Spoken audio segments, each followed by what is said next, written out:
Breve recapitulação dos capítulos anteriores, para então nos situarmos aqui no capítulo de número 4, certo? No capítulo de número 1 de Levítico, nós estudamos isso há algumas semanas, nós aprendemos a respeito do holocausto, de como Deus exige a atenção e fidelidade do seu povo a respeito de como a oferta deve ser dedicada a ele. O holocausto era uma espécie de oferta muito específica para perdão do povo. Nós observamos que aqueles que participavam de todo o processo para dedicar o animal em holocausto era o crente e não o sacerdote. O crente tinha um papel importante, direto na adoração. E nós aprendemos ali que a adoração, desde o Antigo Testamento, não pertence apenas à classe sacerdotal ou à classe levítica, mas que todos os crentes sempre estiveram envolvidos na adoração. Isso mostra que uma aplicação viável e possível para hoje é que ainda hoje a congregação está diretamente envolvida na adoração. Quando nós falamos disso, para muitos contextos, alguns crentes acreditam ou defendem que estar envolvido na adoração é ter uma oportunidade no culto. Não é isso que a Escritura ensina. Nada contra a igreja ter um grupo de música, a igreja ter um coral, nada contra. Mas um crente não participa da adoração apenas quando ele está conduzindo a igreja. Na verdade, esses grupos musicais na igreja eles têm um papel apenas de facilitar o canto para a congregação ou dirigir o canto junto com a congregação. Não são também pessoas que guiam o povo na adoração. Nenhum grupo de louvor, nem coral, nem cantor guia o povo na adoração. Quem guia é o Espírito Santo. Nós cantamos juntos. É isso que nós fazemos. Há uma direção, sim, há uma direção. Mas não na adoração, há uma direção no canto. Quem guia o povo na adoração é o Espírito Santo. Porque a adoração é algo que provém do próprio Espírito no coração do crente. No capítulo 2, quando nós estudamos, nós lemos sobre a oferta de manjares e vimos que aqueles crentes no antigo Israel que não tinham condição de oferecer um boi, que era uma oferta caríssima, eles ofereciam outros tipos de oferta e as ofertas de manjares ou de cereais eram também uma possibilidade de adoração a Deus daquela forma que Deus estabeleceu. Então Deus demonstrava muita misericórdia pelo povo, inclusive pela sua condição financeira. Mas o capítulo 2 também nos ensina que Deus quer que tanto o mais abastado quanto o mais empobrecido na congregação adorem ao Senhor fielmente, dedicando a Deus sua adoração. Quando nós observamos tanto o capítulo 1 como o capítulo 2, tanto no capítulo 1, quando o fiel colocava a mão sobre a oferta, e aquela oferta simbolizava o próprio fiel dedicando-se a Deus, da mesma forma o princípio está no capítulo 2, o que nós oferecemos a Deus como oferta em adoração, significa que nós estamos nos dando em adoração. O mero ato de cantarmos, ou de ofertarmos, ou dizimarmos, ou qualquer outra dedicação ao Senhor, não significa que se constitui uma oferta aceita pelo Senhor. Oferecer é uma coisa, ser aceita é outra. Muito diferente. Muitas pessoas podem oferecer muitas coisas e Deus rejeitar. Lá na primeira epístola de Pedro, ele vai falar sobre a possibilidade de homens terem as suas orações impedidas por conta da sua negligência como maridos. Então, não necessariamente porque você dedica a Deus alguma coisa, Deus está obrigado a aceitar. Deus pode rejeitar a oração. Então, aquela musiquinha lá, Deus não rejeita a oração, rejeita sim. Rejeita a oração, rejeita a adoração. Jesus disse isso, repetindo Isaías: esse povo me honra com os lábios, mas o seu coração está longe de mim. Deus rejeita a adoração do povo na época de Malaquias, então a adoração pode ser rejeitada. E aqui nós precisamos entender que ela não é rejeitada apenas porque foi feita operacionalmente do modo errado. Ela pode ter sido oferecida do modo certo. A liturgia está certa, mas Deus pode ainda rejeitar. Porque o coração não está comprometido com o que está acontecendo ali. Nós vimos também que é possível a congregação louvar a Deus sem adorar. É possível louvar a Deus sem adorar. São coisas diferentes que precisam estar unidas e conectadas, mas é possível louvar a Deus sem adorá-lo, porque a palavra louvor significa elogio. Você pode chegar aqui dizendo que ele é grande, que ele é lindo, que ele é soberano, ficar cantando aí lindo és, lindo és, lindo és, até amanhã de manhã, poderoso Deus, 489 vezes, mas não ter adoração. Você está louvando, você está elogiando a Deus, mas não tem adoração. No capítulo 3, nós vimos a respeito das ofertas pacíficas. Essas ofertas não são para expiação do pecado, são ofertas de gratidão. Então nós aprendemos que a adoração deve ser regada por um coração grato, um coração satisfeito em Deus.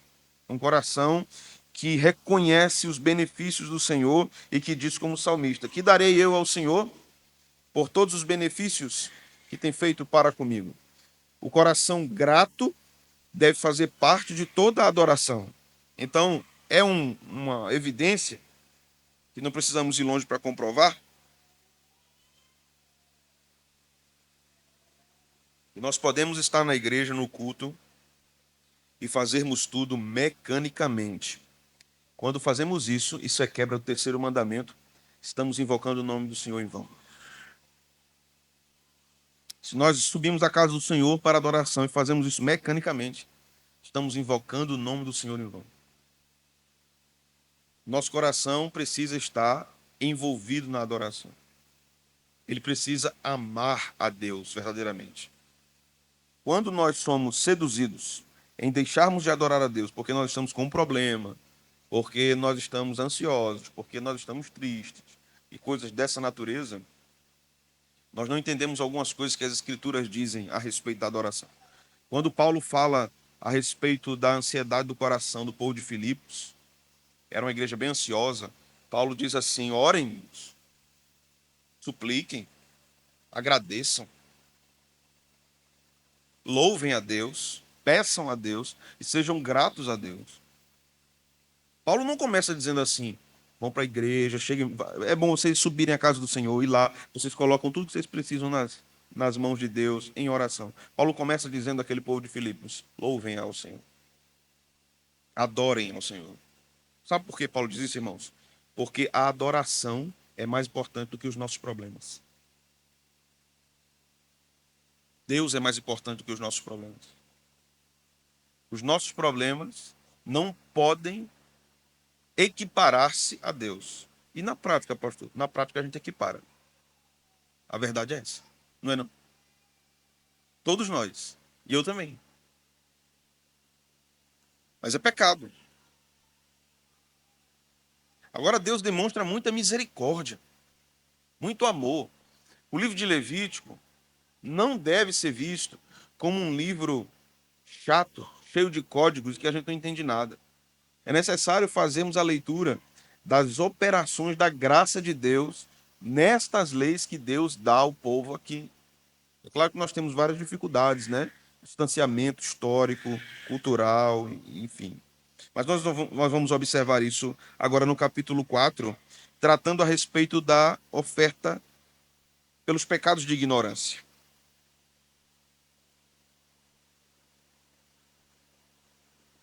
Observemos uma coisa aqui curiosa, irmãos, interessante, né? Deus queria sacrifício pelos pecados de ignorância. A pessoa pecou, deu algum vacilo, não intencionalmente, mas mesmo assim a palavra de Deus diz: pecou. Pecou porque desconheciam a lei, pecou. Precisa pedir perdão. Mas eu não sabia que era assim, mas é pecado do mesmo jeito. Do mesmo jeito. Aqui o capítulo está dividido em algumas partes. Primeiro, acerca do pecado do sacerdote ungido. Esse termo é usado para o sumo sacerdote. Começa com o sacrifício que precisa ser oferecido pelo sacerdote ungido, por pecado de ignorância. Depois, o pecado da congregação. Depois, nós temos aqui o pecado pelos príncipes do povo, ou os líderes das tribos. E, por fim, o sacrifício pelos pecados de qualquer pessoa da congregação, de Israel, da igreja. Então vamos palmilhar aqui, vamos caminhar um pouco, entendermos o que esse texto nos diz a respeito de tudo isso. E a minha oração é que nós venhamos a perceber como esse texto é prático e ele está próximo. Ele é para a igreja de Caruaru. Não é apenas para Israel. Ele é para nós. Ele é para os ministros dessa igreja, para os oficiais, para a congregação, para os líderes de grupos menores na igreja, líderes de departamentos, para a congregação como um todo, para o povo geral. Esse capítulo é para todos nós. Foi escrito para a nossa edificação, como disse o apóstolo Paulo. Então, o verso 1, o texto começa mais uma vez dizendo que Deus falou com Moisés. Então, tudo que está aqui é fruto de revelação de Deus a Moisés para que o povo aprenda. Mas veja só, a partir do verso 2. Fala aos filhos de Israel dizendo: quando alguém pecar por ignorância contra qualquer dos mandamentos do Senhor, por fazer algum deles o que não se deve fazer. Então, o que seria o pecado de ignorância? É uma discussão muito grande a respeito disso entre os teólogos, mas a concordância está no fato de que não era apenas pecados que a pessoa não sabia que era pecado. Se ela não sabia que era pecado, então como é que ela vai oferecer o sacrifício pelo pecado que ela não sabia que era pecado? Como é que ela chegou àquela conclusão? Como é que ela chegou àquela convicção? Então não era um pecado, o termo ignorância não é preciso. Pode ser involuntário ou um pecado que foi cometido inadvertidamente. Mas havia algum grau de consciência. Nós vamos investigar. Então, o texto agora começa a partir do sacerdote ungido, que é o grande representante do povo, em termos de adoração, né? O sumo sacerdote. Nesse contexto histórico, Arão. Diz o verso 3. Se o sacerdote ungido pecar, para escândalo do povo, oferecerá pelo seu pecado um novilho sem defeito ao Senhor, como oferta pelo pecado. Duas coisas precisam ser consideradas aqui, uma ainda no verso 2 e depois no verso 3. No verso 2, quando falamos de pecado por ignorância, parece que em relação ao povo, não estávamos falando de toda espécie de pecado. Porque se o povo fosse oferecer sacrifício por toda espécie de pecado por ignorância, nunca mais pararia de sacrificar no tabernáculo. Mas a régua é diferente para o sumo sacerdote. A medida é diferente para o sumo sacerdote. E é diferente também quando é um pecado coletivo.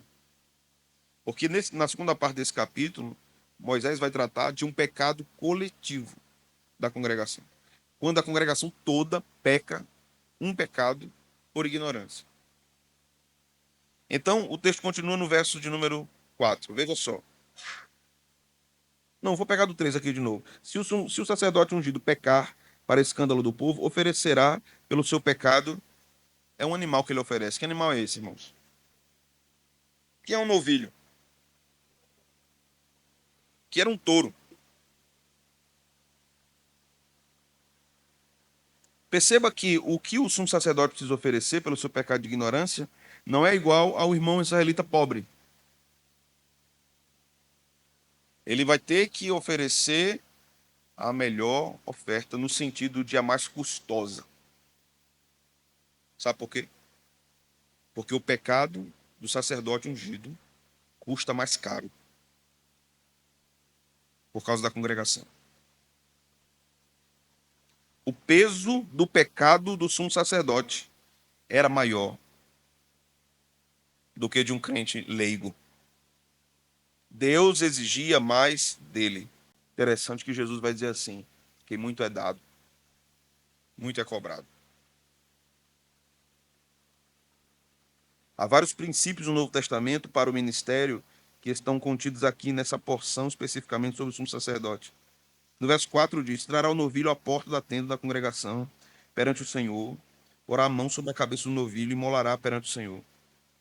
Então o sacerdote ungido tomará do sangue do novilho e o trará à tenda da congregação, e molhando o dedo no sangue, aspergirá dele 7 vezes perante o Senhor, diante do véu do santuário. Por que 7? 7 é um número que demonstra a perfeição da obra divina nas Escrituras. E ele não podia ser 6, não podia ser 5, não podia ser 8. Tinha que ser exatamente como Deus disse. O rito deveria seguir desta forma, como Deus disse. Nem a mais, nem a menos. Interessante que hoje nas igrejas evangélicas, o que vigora é, Deus sabe, Deus conhece o coração da gente. Se a gente fizer diferente, Ele sabe, Ele aceita. É como se, por causa da vinda de Cristo e depois da vinda do Espírito Santo, tivéssemos recebido alguma permissão para fazermos tudo desordenadamente, enquanto Paulo vai dizer que o Espírito Santo quer ordem. Quer ordem.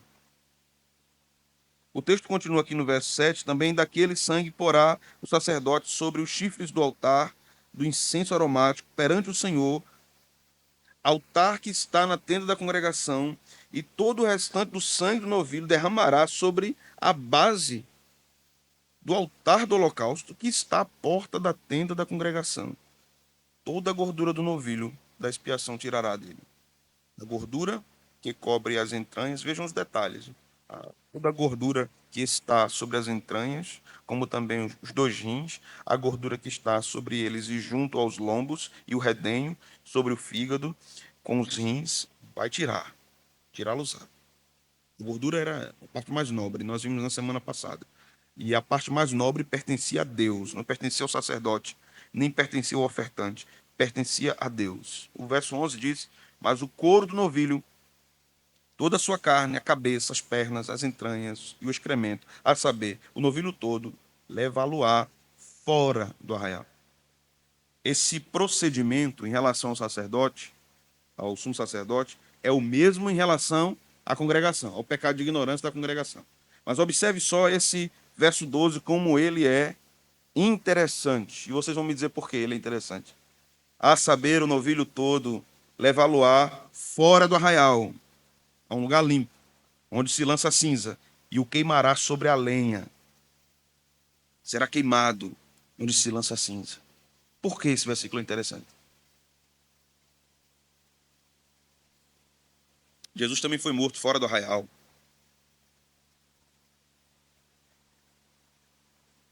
Sobre a lenha da cruz. O sacrifício desse novilho estava apontando para Cristo. O Cristo que traria redenção para o seu povo, para a sua igreja. Aqui nós devemos considerar algumas coisas, irmãos, que em relação aos pecados de ignorância, isso não fica preso, esse ensino não fica preso a Levítico. Veja o Salmo 139, vá comigo para lá. Versículo de número 23 e 24.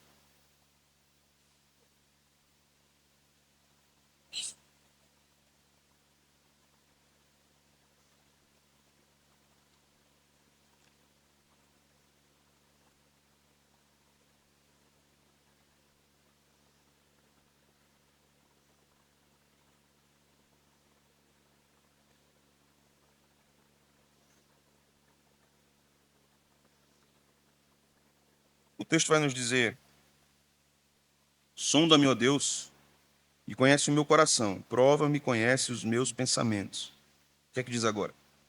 Vê. O salmista está pedindo isso no verso 24 porque tem coisas que ele mesmo não vê, né?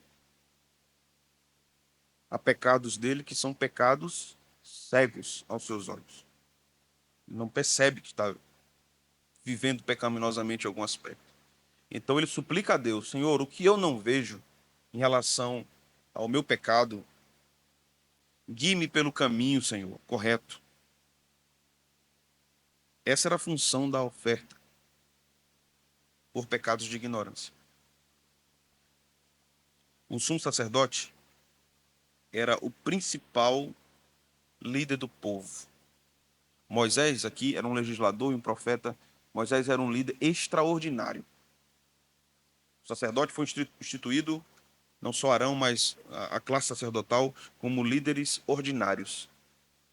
E Deus queria que esses líderes fossem um exemplo religioso e moral para o rebanho, para todo o rebanho de Israel.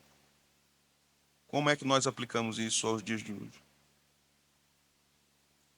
Ministros em pecado podem destruir uma igreja. Podem destruir vidas. Podem devastar uma congregação. Sabe por quê, irmãos? Porque Deus pode visitar uma congregação por causa do pecado do seu ministro. Esse homem precisa ser consciente do grande perigo do lugar onde ele está e o ofício que ele ocupa.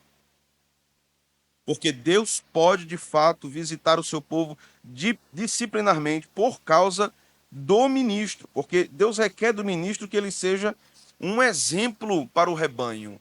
Vá comigo para 1 Pedro, capítulo de número 5.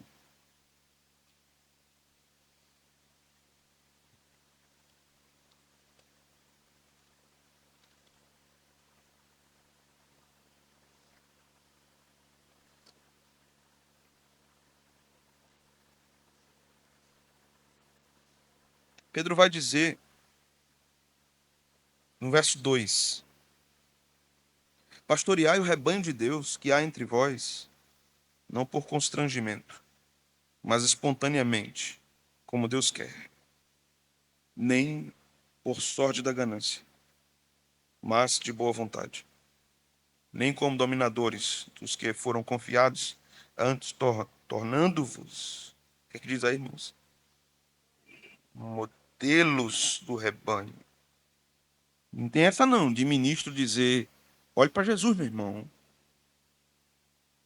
Somente para Jesus, meu irmão, autor e consumador da fé. Quando Pedro tirou o olho de Jesus, ele afundou. Não tem essa não. A congregação não deve adorar os líderes, mas ela deve olhar para os líderes. E a vida pecaminosa de um líder pode ser devastadora para uma igreja. Quando o texto está falando ali pecados de ignorância, está falando de pecados tanto mais conscientes do sacerdote, como também inconscientes. Porque como é que a gente vai dizer que o sumo sacerdote não conhecia a lei? Para dizer assim, eita, pequei, porque eu não sabia não. Sabia não. Essa oferta aqui eu não podia comer, eu comia. Não sabia não. Ele era um homem mais consciente. Ele era, deveria ser, né? Os ministros deveriam ser os mais conhecedores das escrituras no meio de um rebanho. Paulo vai dizer a Timóteo assim: ninguém despreze a tua mocidade, mas seja você exemplo dos fiéis. Na palavra, no procedimento, no amor, na fé, na pureza. Veja só a recomendação que Paulo dá ao ministro Timóteo. A forma que você fala, Timóteo, deve ser exemplar para o povo. Para todos, para os mais jovens e para os mais velhos que você. O seu procedimento, como você se comporta, como você lida com as situações, deve ser exemplar para o povo. Não tem esse negócio de é bom pregador, mas a vida dele é meia. Prega que é uma benção. Mas tem umas coisas assim, rapaz, que não precisa amadurecer. Seja exemplo no amor, Timóteo. Seja exemplo na fé, Timóteo. Seja exemplo na pureza, Timóteo. Nós temos visto vários casos acontecendo no mundo todo e recentemente vimos o caso de um grande pregador conhecido internacionalmente que acompanhamos com muita tristeza. E pregou várias vezes no Brasil, um pregador reformado que tinha uma relação extraconjugal com uma mulher bem mais jovem que a sua esposa. Eu vi aquele homem pregando várias vezes, eu vi. Pela televisão não, vi. Era assustador aquela pregação. As pregações eram assustadoras. Você olhava assim, meu Deus, como Deus usa esse homem. Não se impressionem, irmãos. Não se impressionem com conteúdo e eloquência. Paulo não era eloquente. Paulo não era Apolo. Não nos impressionemos com o conteúdo, com a profundidade, com a cultura de um pregador. O que deve nos impressionar nos ministros é a sua santidade. Isso deve chamar nossa atenção. Se eles são santos, se eles transparecem exatamente isso aqui: bom procedimento na palavra, no procedimento, no amor, na fé e na pureza. Porque ministros devem ser pessoas não maliciosas, seja no seu procedimento, seja na sua fala, como ele se dirige às pessoas, como ele trata as coisas. Paulo está exortando Timóteo, que era jovem, a ser um exemplo para os outros crentes em várias áreas da vida cristã. Ele destaca aspectos como é que você se dirige às pessoas, Timóteo? Como é que você lida com determinados acontecimentos? Como é que você administra o amor que você tem pela igreja, Timóteo? Ah, irmãos, há muitos pastores que estão nos púlpitos por causa do salário apenas. Há muitos que não suportam a igreja. Vou repetir. Não suportam a igreja. Mas eles querem a gordura. Pertence ao Senhor. Há muitos ministros que são promíscuos, infiéis, perversos, mentirosos. Esquecem-se que há um Deus nos céus, que é o dono da igreja. Os líderes da igreja não são personagens, não são atores. Eles não devem vender uma imagem. Ou eles vivem integralmente para o que foram chamados, ou serão visitados pelo Senhor com a vara da disciplina. Deus exige mais dos líderes. O sacrifício pelo sumo sacerdote era um novilho, era um touro, mais do que o povo. Porque Deus requeria mais dele. A vida santificada, a honestidade, o compromisso, a abnegação, a disposição, tudo isso é mais intenso para os líderes. Sim, o fardo é mais pesado, é. É bom? Perguntarão, se a gente pudesse perguntarão, é bom, vocês são sacerdote, não? Beleza, depende do prisma, depende da perspectiva. Em relação às grandes experiências de adoração, né, é maravilhoso. Assim como para um ministro, para um pastor, é maravilhoso ver pessoas conhecendo a Cristo, é maravilhoso ver famílias sendo abençoadas e restauradas, é maravilhoso ver pessoas sendo batizadas, é maravilhoso vermos a igreja crescendo, é maravilhoso. Mas o preço disso, geralmente, a maior parte do povo não vê e não verá. Porque o preço disso é alto. É o ministro que se angustia com os pecados do rebanho que ele pastoreia, que perde semanas de sono. É o ministro que precisa orar pelo seu povo incessantemente. Ele adormece pensando nos problemas da igreja e acorda pensando nisso também. Ele adormece se alegrando com as alegrias da igreja e acorda alegrando-se com isso também. A vida ministerial é uma vida, sim, de muitos sacrifícios, mas de imensas alegrias. Se essas alegrias forem no Senhor, elas são o combustível necessário para continuar. Mas se o ministro vive em estado de pecaminosidade, ele pode ser apenas um modelo exterior. Apenas isso. Vamos para o versículo 13.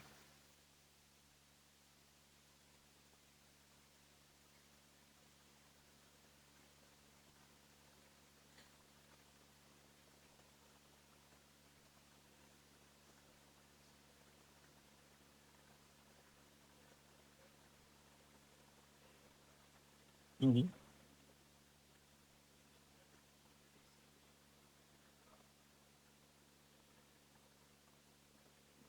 Uhum. Eles não sacrificavam todos os dias. Não era assim que acontecia em Israel, né?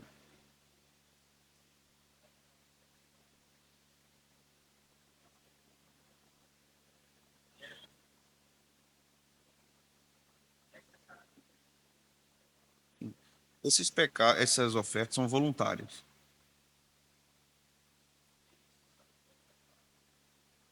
Sim. O que ele não lembrasse, o que não viesse à sua mente, o que não, o Espírito Santo não trouxesse ao seu coração, isso era expiado no dia da expiação, no Yom Kippur, que era o grande momento, né, do perdão de Deus sobre o povo, a grande manifestação da graça ali. Mas quando Deus convoca o povo, convoca o sacerdote, dizendo ofereça esse tipo de oferta, nós não devemos olhar para isso como uma ação legalista ou tirânica de Deus. Pelo contrário, é uma ação graciosa, porque Deus deseja proximidade com o sacerdote. Deus deseja comunhão com o sacerdote. Agora, uma vez que o sacerdote permanecesse em seu pecado impenitente e irresoluto, ele seria expulso do arraial ou morto. Nós vamos ver isso mais à frente, com Nadab e Abiú. Então, as advertências para os sacerdotes eram advertências amorosamente severas. Amorosamente severas. Eles deviam observar isso atentamente, né? Uhum.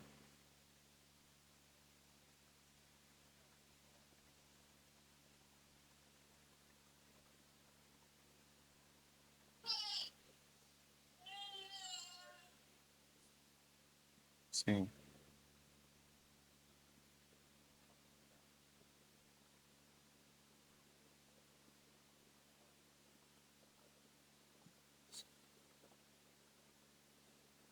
exato. O pastor Pedro considerou aqui o seguinte: no pecado de ignorância, você pode não ter consciência de qual foi o pecado cometido, mas o crente precisa ter consciência de que ele peca e não fica consciente desse pecado. Então ele precisa, em primeiro lugar, revisitar o seu coração. Paulo vai nos ensinar a examinarmos, né, nosso coração, mas alguma coisa pode fugir ao nosso escrutínio. Então, no caso aqui, era: Senhor, perdoa-me pelos pecados que eu não identifico.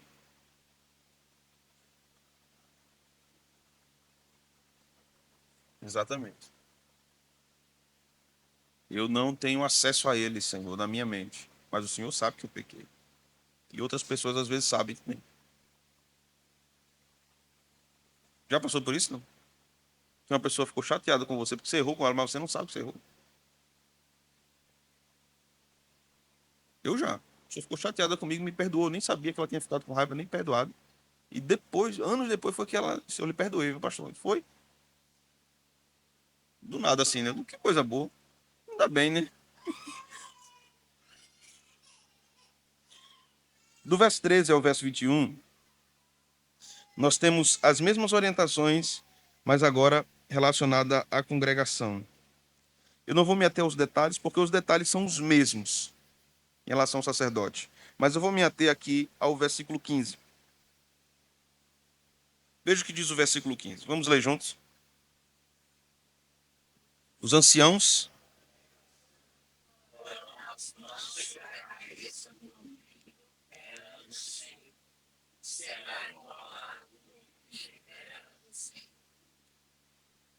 a presença dos anciãos é, inclusive, anterior a Moisés. Está antes de Moisés, está em Moisés, no período mosaico, está depois do período mosaico, está na monarquia e chega ao Novo Testamento. No Novo Testamento, lemos sobre esses como presbíteros. A palavra presbítero significa ancião. Os anciãos eram supervisores do povo. E aqui, por causa de um pecado de ignorância em relação a vida do próprio povo como congregação. Os anciãos assumem certa parte disso. Veja que coisa bonita. Os anciãos da congregação porão as mãos sobre a cabeça do novilho. Eles representam a igreja diante do Senhor e diante da classe sacerdotal. Eles estão adiante do povo.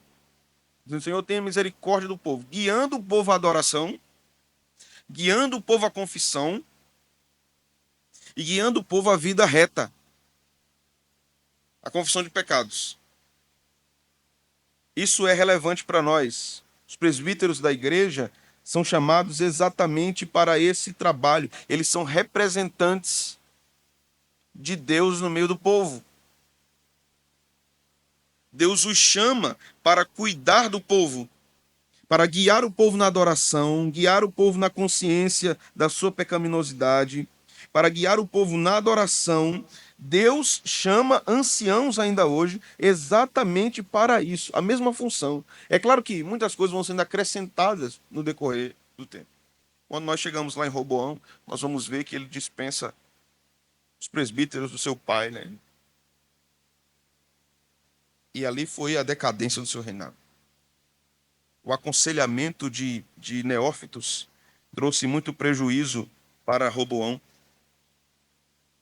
O texto traz uma exortação sobre o envolvimento dos anciãos com os pecados do povo. Os presbíteros precisam estar envolvidos com o pecado do povo.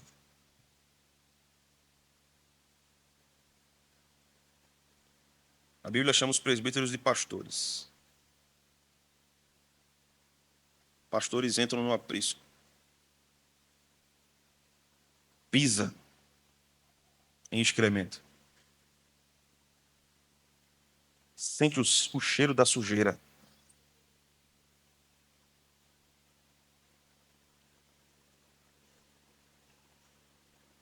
Ser um ministro de Deus, ser um presbítero, não quero me envolver com isso, não. Não, oi, meu irmão. Peça perdão a Deus e vá. Segura na mão de Deus e vai. Tem que tratar. Tem que cuidar. Tem que lidar com questões difíceis, circunstâncias difíceis, tempos difíceis, pessoas difíceis. O oficialato na igreja não é um status, embora seja uma posição elevada. Embora seja uma posição elevada e importante, né? Lá mais à frente, quando nós lemos aqui no verso 22, quando um príncipe pecar, a ideia de príncipe aqui ou de líder é de uma pessoa elevada. Ele foi levantado por Deus. E o povo olha, né? O povo é guiado por isso. Lá em Hebreus, o autor aos Hebreus chama os líderes de guias. São guias. Os anciãos, então, precisam assumir o seu papel. Presbíteros não são diáconos. Presbíteros não são meramente professores de EBD. Claro que podem ser. E, em alguma medida, são diáconos também, porque servem à igreja. Mas presbíteros são pastores. Nós temos uma grande dificuldade de entendermos isso no nosso tempo. Na maioria das igrejas, os presbíteros são o quê? Aqueles que sentam lá na frente. Aqueles que ficam na porta no final, apertando a mão de todo mundo. Ô, meu irmão, sou um presbítero, nunca é um presbítero. O que é um presbítero? A maioria das vezes, o povo não conhece os presbíteros. Nunca conversaram com os presbíteros, nunca foram visitados pelos presbíteros, nunca foram ensinados pelos presbíteros. Ser presbítero não é apenas assumir o púlpito e pregar, ou ensinar em cima da plataforma da igreja, no templo. Ser presbítero é pastorear em todas as circunstâncias possíveis e oportunidades que Deus der. Também não é fácil. É para quem o Senhor chama. O ministério não é para quem quer, irmãos, é para quem Deus chama. Muitos querem e Deus não chamou. E quem chamou muitas vezes não quer. Que Deus abençoe os nossos presbíteros. fortaleça-os e que Deus levante mais presbíteros na igreja. A igreja precisa. O pastoreio da igreja é coletivo. Anciãos, é sempre assim. Anciãos. Os anciãos da congregação porão a mão sobre a cabeça do novilho. E o verso 21. Depois levará o novilho fora do arraial e o queimará como queimou o primeiro novilho. É oferta pelo pecado, coletividade. É interessante que nesse texto, quando nós lemos e vemos que Deus perdoa, o texto profere perdão da parte de Deus. Essa palavra perdão, ela só aparece no Antigo Testamento em relação a Deus. Então, somente Deus pode perdoar o seu povo do seu pecado. Ninguém pode. Somente Deus pode fazer isso. Veja o verso 26. Toda a gordura da oferta queima-la sobre o altar como gordura do sacrifício pacífico. Assim, o sacerdote fará expiação por ele, no tocante ao seu pecado. O que é que diz agora? Isso é graça, irmãos. Se o sacrifício for oferecido de todo o coração. Não bastava só. Tá aqui, senhor. Pronto, fui, orei, cantei. Pronto. Tudo certo, paguei. Tá pago. Vir para a igreja não é igual ir para academia, irmãos. Tá pago, posta foto e pago. Vir para a igreja não é isso. Servir a Deus não é isso. Deus quer envolvimento integral do seu povo. Vamos voltar para o capítulo 1. Veja só o que nós lemos no capítulo 1. Veja o verso 2 do capítulo 1 em diante. Fala aos filhos de Israel e diz-lhes: quando algum de vós trouxer oferta ao Senhor, veja, ao povo de Israel, trareis a vossa oferta de gado, de rebanho ou de gado miúdo. Se a sua oferta for holocausto de gado, trará macho sem defeito. A porta da tenda da congregação trará, para que o homem seja aceito perante o Senhor. E aí o que é que o crente faz agora, no verso 4?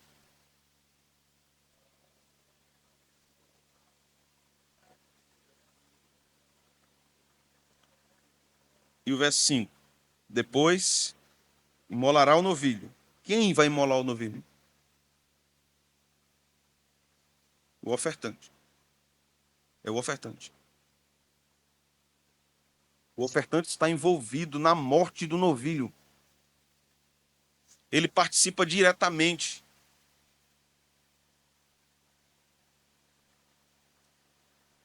Participe diretamente da adoração a Deus. Não seja um espectador da adoração a Deus. Seja um crente que participa da adoração a Deus. No verso de número 22 até o 26, nós temos o pecado dos líderes, né? Também podem pecar por ignorância. Mas veja a medida, como muda a medida aqui.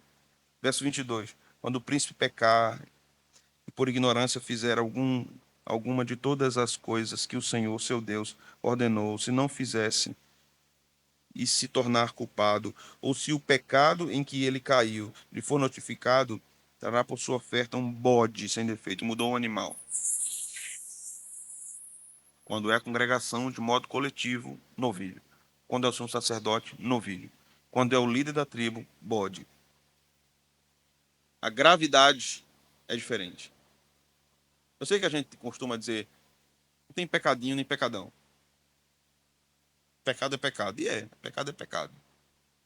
Mas Deus tem um peso diferente.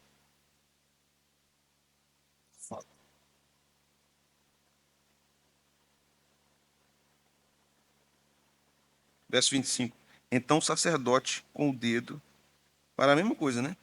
Tomará do sangue da oferta pelo pecado e o porá sobre os chifres do altar do holocausto, e todo o restante do sangue derramará à base do altar do holocausto. Você imagina a cena. Sangue por todo lado. Né? A gente se incomoda com uma vespa.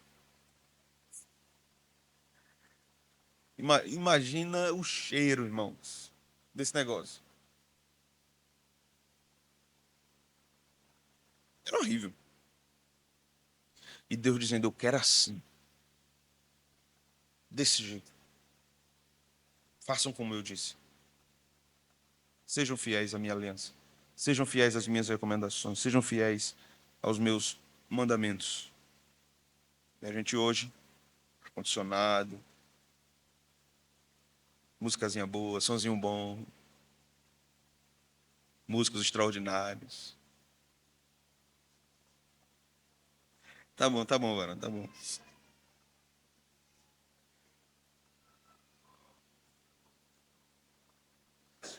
Banco macio, né?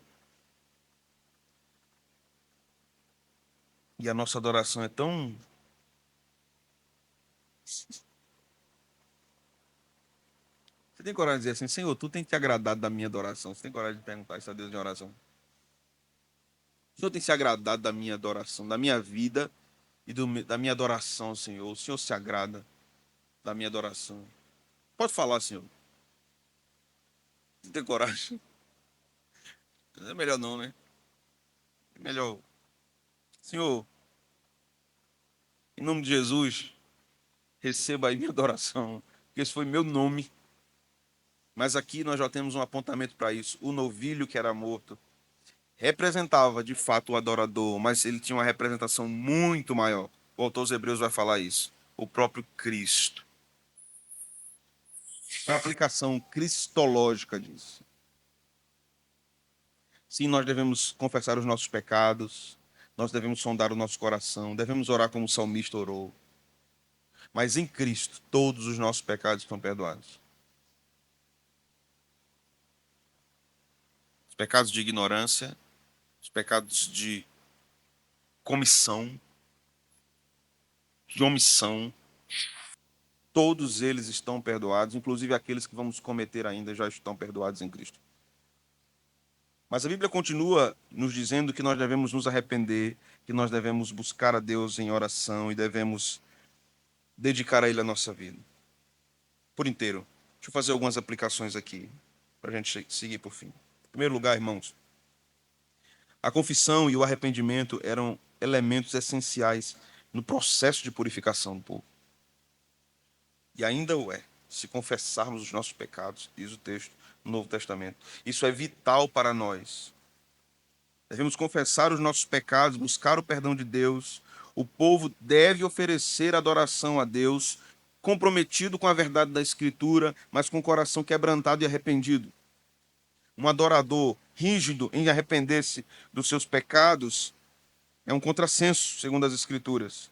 Somos pecadores, necessitamos de perdão. Essa é a porta de entrada para a nossa adoração. Senhor, tem misericórdia de mim. Aceita o meu louvor por causa do teu filho. Segunda coisa, irmãos, a confissão de pecados é um passo essencial para a restauração do andar com Deus. Enquanto calei, os meus ossos secaram. Nós não teremos uma vida frutífera na caminhada cristã enquanto não confessarmos e abandonarmos os nossos pecados, enquanto nós não nos arrependermos genuinamente dos nossos pecados. Não é apenas o reconhecimento ou o sentimento de culpa. O sentimento de culpa não é arrependimento. Às vezes a gente fica confundindo as coisas. A gente se sente culpado e a gente acha que isso é arrependimento. Não é isso. Arrependimento está ligado com restauração, com transformação, com mudança de rumo, de sentido na vida. Carregar a culpa não me dá perdão divino, porque eu posso carregar a culpa e ainda assim viver de modo pecaminoso e não arrependido. Em terceiro lugar, Deus providencia uma forma de perdão através de um sacrifício perfeito, independente da posição da pessoa, assim como era lá na antiga aliança. Podia ser pobre, podia ser sacerdote, podia ser a congregação, podia ser o líder. Deus tem um sacrifício perfeito para perdoar o pecado de qualquer crente. E esse sacrifício não é mais bode, não é mais novilho, esse sacrifício é Cristo, Cordeiro de Deus, que tira o pecado do mundo. A graça de Deus, meus irmãos, não faz acepção de pessoas no meio do seu povo. O perdão de Deus está disponível para todos nós, sem exceção. Cristo é a maior expressão disso. Deus oferece-nos o seu perdão em Cristo. Deus providenciou um animal para o sacrifício. Deus executou o sacrifício. Deus aceitou o sacrifício. Deus restaurou o pecador e o pecador não fez nada. Lá, o ofertante tinha que levar a oferta. Na nova aliança, Deus providenciou a oferta perfeita. Porque mesmo que Deus dissesse lá, e foi assim, seja sem defeito o animal. Em alguns casos, só macho. Em outros casos, macho e fêmea. Seja sem defeito. Em outros casos, com oferta de cereais, a melhor farinha, flor de farinha. Mas mesmo assim, sem nenhum defeito aparente, ainda tinha elementos de pecado sobre aquelas criaturas, porque o mundo está no pecado. Mas a nova aliança não. Deus escolhe, Deus manda, Deus providencia o seu filho sem pecado para morrer pelos pecadores. O processo de arrependimento e o perdão de Deus são partes integrantes da nossa caminhada com Cristo. Nos arrependamos dos nossos pecados, irmãos. Não basta reconhecermos o pecado, devemos mudar de direção. Não basta escutarmos os sermões, devemos suplicar a Deus o seu perdão. É essencial que não apenas reconheçamos a nossa falha. Não basta dizer, eu errei. Desculpa. Foi mal. Valeu. Não vai acontecer de novo, não. Não adianta você dizer, não vai acontecer novamente. É a última vez que aconteceu. A primeira e a última vez que aconteceu. Verdadeiro arrependimento, o Senhor nos recomenda. Verdadeiro arrependimento. O livro de Levítico oferece uma rica reflexão sobre o pecado, uma rica reflexão sobre o perdão. Uma rica reflexão sobre o perdão, mesmo sobre aqueles pecados que desconhecemos. Mas como já foi dito, sabemos que eles existem. Porque as nossas aparentes melhores intenções podem ser maculadas pelo pecado em algum lugar. Ao aplicar esses ensinamentos em nosso coração, certamente o Espírito Santo nos levará a sermos uma igreja mais consciente da profundidade do seu pecado, porque nós somos profundamente pecadores. Mas o Espírito Santo também nos levará a termos uma profundidade muito maior na adoração. É triste ver crentes cantando no domingo à noite, com olhares perdidos e aleatórios no meio da congregação. Eles nem sabem por que estão cantando. Como a gente diz no Nordeste, está cantando a pulso. Não louvam ao Senhor, não dedicam ao Senhor o seu louvor, com força, com gratidão, com alegria ou com contrição, que nem todo louvor é com alegria, ele deve ser também com contrição, com tristeza, com lágrima. É triste vermos crentes desapercebidos da importância de aprenderem mais sobre adoração, de se envolverem mais com isso, de derramarem a sua vida como uma oferta de libação ao Senhor. É triste ver que crentes estão muitas vezes no culto, olhando seus celulares, suas mensagens instantâneas, ou se levantando 800 vezes para ir no banheiro. É triste ver crentes que não estão percebendo que os seus filhos fazem o maior esforço do mundo para não ficarem no culto, mas eles inventam 1001 coisas para saírem do arraial. E para esses crentes está tudo certo. Tudo certo. É triste nós sabermos de crentes que desprezam a reunião solene, que desprezam a ceia do Senhor, que desprezam a mensagem pregada do Evangelho. É triste sabermos de crentes que estão no ajuntamento solene, mas passam o culto inteiro conversando. Inteiro. Crentes antigos na igreja. Há crentes nessa igreja que precisam se arrepender da sua irreverência. Porque acham que porque são antigos, conhecem a Escritura e a fé reformada, não precisam se arrepender. O sumo sacerdote era conhecedor, perito da lei. E Deus dizia a ele: ofereça sacrifício por sua vida. Viu? Se arrepende e busque perdão pela sua vida. Você é sacerdote, você busca perdão pelo povo, mas você tem que pedir perdão pela sua vida também.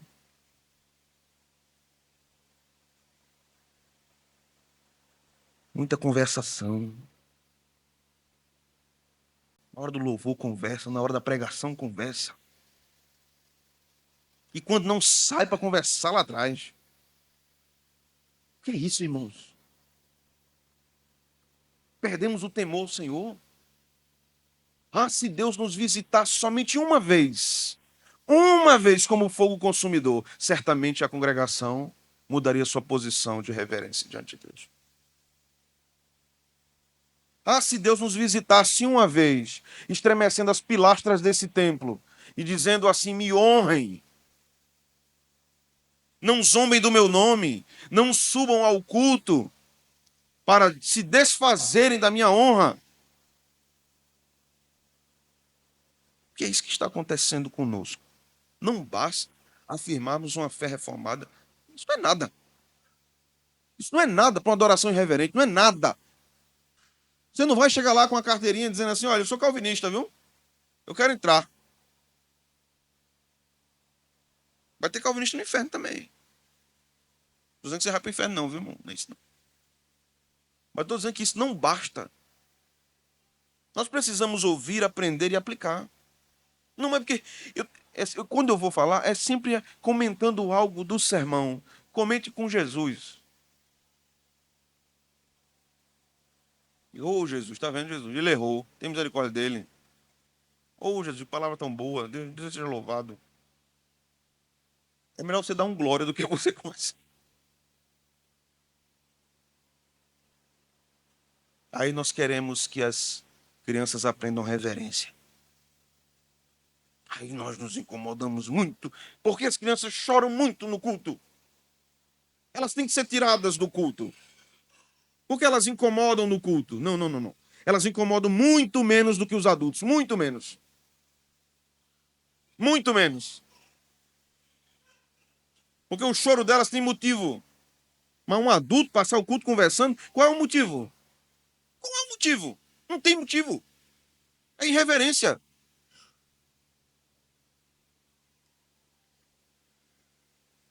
Certamente, se nós recebêssemos aqui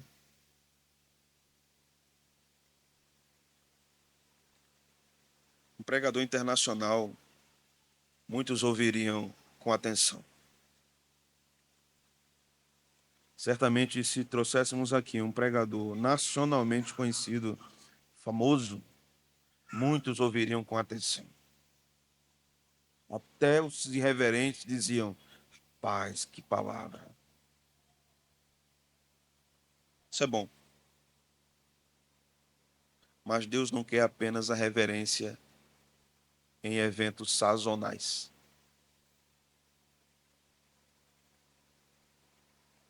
Deus quer a reverência do Senhor. Obviamente nós não somos robôs, né? Nós não somos. Mas somos seres adoradores. Que Deus tenha misericórdia de nós. Que Deus tenha misericórdia do seu povo. Porque a crise é generalizada. A crise é generalizada. E a crise não depende de lugares em que a Escritura não é fielmente exposta. Não é isso. Em muitos lugares a Escritura está sendo fielmente exposta. Isso é para edificação do povo, mas também era para juízo de outros, irmãos. É para juízo de outros.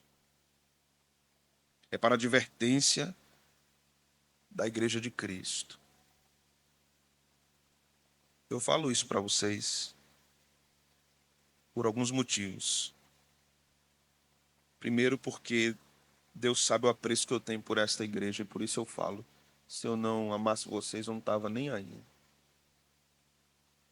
Bastava o dinheiro entrar na conta no começo do mês e estava tudo certo. Pode fazer o que quiser. Quem faz isso é mercenário. Eu falo também por temor a Deus. Temor ao Senhor. Porque isso é e será cobrado de mim. Por que você não advertiu? Por que você não ensinou? Por que você não exortou? Paulo disse a Timóteo: prega, Timóteo. Quer ouçam, quer deixem de ouvir. Fala o que convém a sã doutrina, Timóteo. Não pare de falar, não, Timóteo. Deus disse isso a um profeta também, Ezequiel. Vão ouvir você não, viu? Mas pregue. Pregue, pregue, pregue. Essa é a missão do pregador, pregar. Não é nem de ser compreendido, é pregar. Deus mandou ele pregar. Ensinar. Um pastor deve usar bem os seus medicamentos para cuidar das feridas da ovelha. Mas deve ser mestre no cajado também. Deve saber usar bem o cajado. Alguma pergunta, irmãos?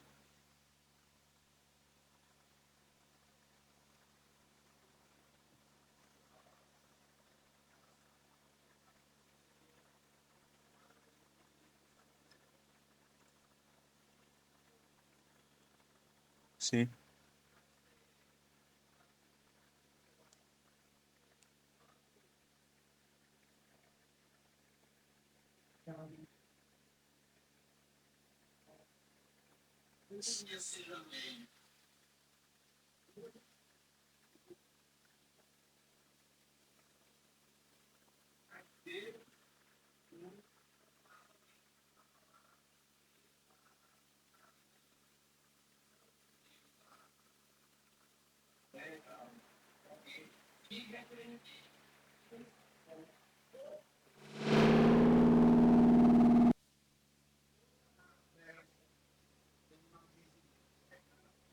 Sim, sim, sim. Poderia. Por exemplo, o que vai acontecer lá no Egito, né, com Abraão, o seu combinado com a sua esposa. Só que sabia era ele e ela, né? Aí Deus entra na história, né? Ele não é assim não. E denuncia um pecado, ali não era pecado de ignorância, era um pecado oculto. Mas Deus traz aquilo à luz. Então isso aconteceu várias vezes na Escritura. O caso de Davi e a conversa com Natan, né? Que Deus traz à luz um pecado oculto, ou do senso também. No caso de Batseba, não era um pecado de ignorância, né? Ele tinha plena consciência ali do que estava fazendo. E tem muitas coisas aí nessa narrativa envolvendo Davi e Batseba. Mas Deus usa vários meios, né? Como aqui a lei estava sendo dada, muitas coisas iam começar a mudar no procedimento do povo. Então a gente vai ver leis, por exemplo, em relação ao incesto, em Levítico. Mas a gente vai perceber que isso não tinha sido dado lá no começo. Então a revelação era progressiva, né? Deus estava acrescentando em cima do outro. Mais alguém, irmãos? Isso.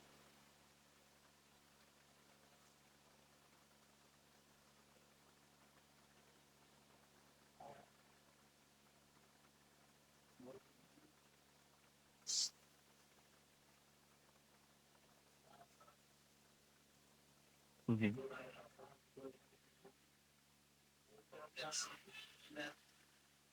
Muito extremo.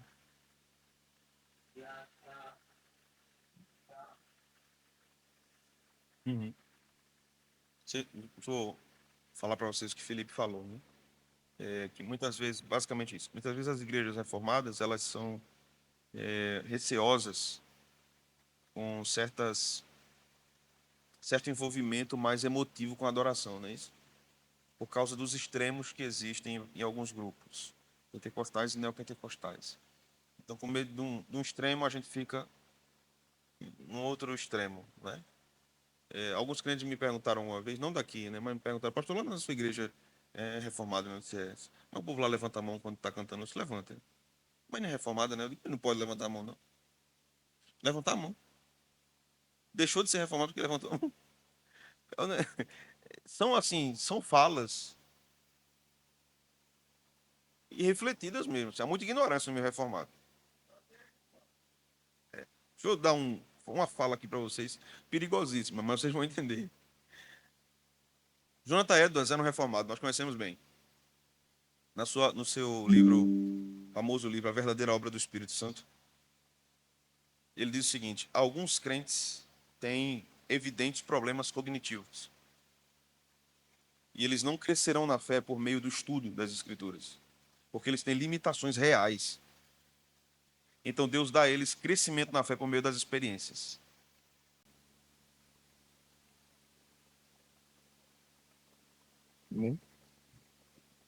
Eu creio nisso. Nós não precisamos invalidar a experiência. Nós precisamos entender a experiência de modo bíblico. Então, se um crente chegou aqui na igreja, ele vem de outro contexto, e na hora do louvor, da música, ele começa a chorar e tal, né? E começa a louvar a Deus, nada contra. Mas de repente ele perde o controle e começa a gritar. O que é que a igreja faz? Ela não deve fazer a crítica, ela deve chamar para perto. Você precisa aprender algumas coisas sobre a adoração, sobre as suas emoções. Não deve botar ele para fora, deve discipular, a gente é chamado para isso. Discipular. Então, há graus de maturidade muito diferentes na igreja. Né? Eu pastoreei uma igreja que uma irmã veio congregar conosco, que ela veio da Assembleia de Deus, foi dirigente de ciclo de oração há 38 anos. Culto de oração era como o nosso aqui, a gente se ajoelhava, nenhuma mosca passava. Todo mundo só ficava, você só ouvia assim. Quando essa irmã veio no primeiro culto de oração, se ajoelhou e fez: Senhor! Os crentes tudinho levantaram assim, olharam para mim. Jeová, vem cá, Jesus! Aí terminou o culto. Os crentes disseram: Pastor, proíbe essas irmãs de orar desse jeito. Né? E falar com a bichinha da irmã. Coitado. Sim, mulher de Deus, mulher de oração, sincera. Né? Os pentecostais oram muito mais que a gente, de longe, viu? De longe. Eu disse: Seva, é o seguinte. Você deixa eu morar um pouquinho mais baixo. Eu os irmãos. Ela fez: Tem não, pastor. Eu já disse a Jesus que eu só converso com ele assim. Ele me conhece. Jesus já me conhece de muitos anos, pastor. Eu tenho uns 40 anos de evangelho. Jesus já me conhece, só sabe que eu sou assim mesmo. Diga: E agora? O que é que eu... Aí uma crente um dia chegou para essa irmã e disse assim: Ó, teu lugar nem é aqui não. Volta lá para tua igreja, teu lugar nem é aqui não. Essa igreja é reformada. Ela fez: Pastor, meu lugar é aqui ou não? E contou a história, né? Eu disse: Serva de Deus, você vai aprender muita coisa no caminho. Você vai aprender. O senhor tem paciência? Tenho. Quando eu estava pregando, ela ficava conversando comigo, irmãos. Aí eu aprendi na época que eu não podia fazer pergunta retórica, porque ela respondia. Se eu dissesse: Vocês entenderam? Ela respondia alto: Entendi. E se ela não entendesse, ela dizia: Entendi nada que o senhor falou aí, como ela já fez. Irmão, vocês entenderam essa explicação que ela dizia: Pastor, eu não entendi nada. Se o senhor puder repetir, que eu não entrou não, na minha cabeça não. Aí eu disse: Eu não posso fazer essas perguntas. Porque ela conversava comigo mesmo, assim, quando eu estava pregando, né? E respondia o que eu estava dizendo. Se ela entendesse uma coisa, ela dizia: Eita Jesus! E dava um glória alto, né? Porque ela entendeu. Mas o povo ficou muito incomodado. E eu sei que incomoda. Mas o tempo foi passando, a gente foi conversando. Ela foi participando mais intensamente das programações da igreja. E ela foi sendo mais instruída na cultura da igreja. E pronto, resolveu.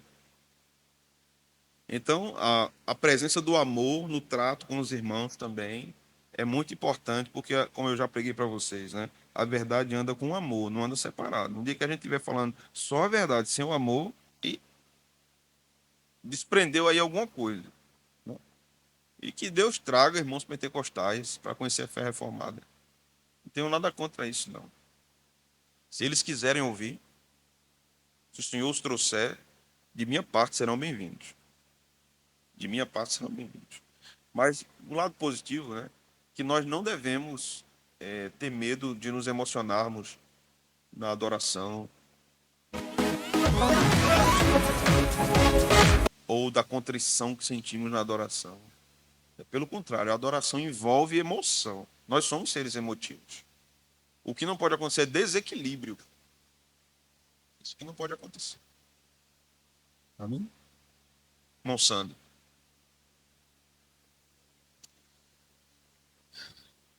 Uhum.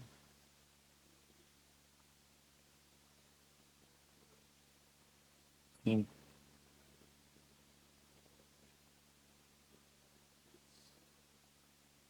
Outra doutrina.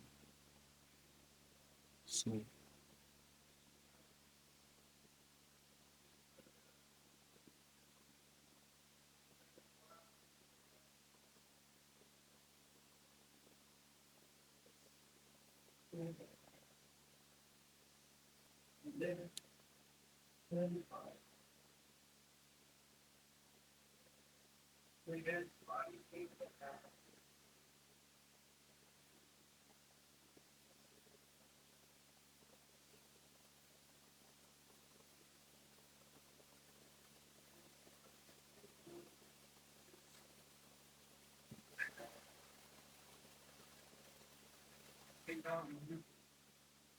Sim.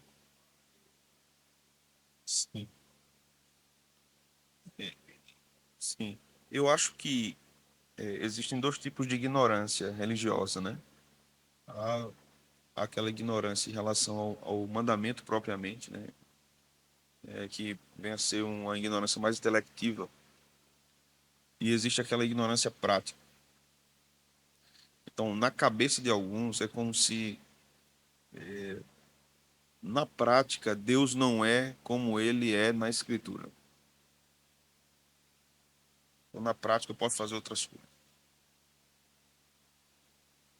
E em muitos lugares, de fato, claro que não igual ao Israel antigo, mas em muitos lugares, de fato, há um povo crente muito ignorante mesmo, nos dois termos. Quando nós falamos, pronto, ontem, eu vou dar um exemplo para vocês. Ontem eu estava dando aula no seminário sobre a formação e a estrutura do homem.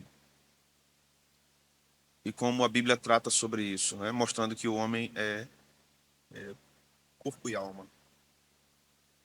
Não há uma estrutura teológica na Escritura para defender o tricotomismo.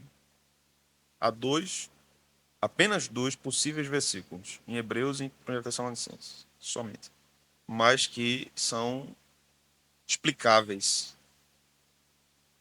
Então, lá para as tantas da aula, um aluno disse assim: Pastor, eu quero agradecer pela aula, porque me abriu os olhos, eu nunca tinha tido contato com tantos textos da Escritura que tratam sobre esse assunto.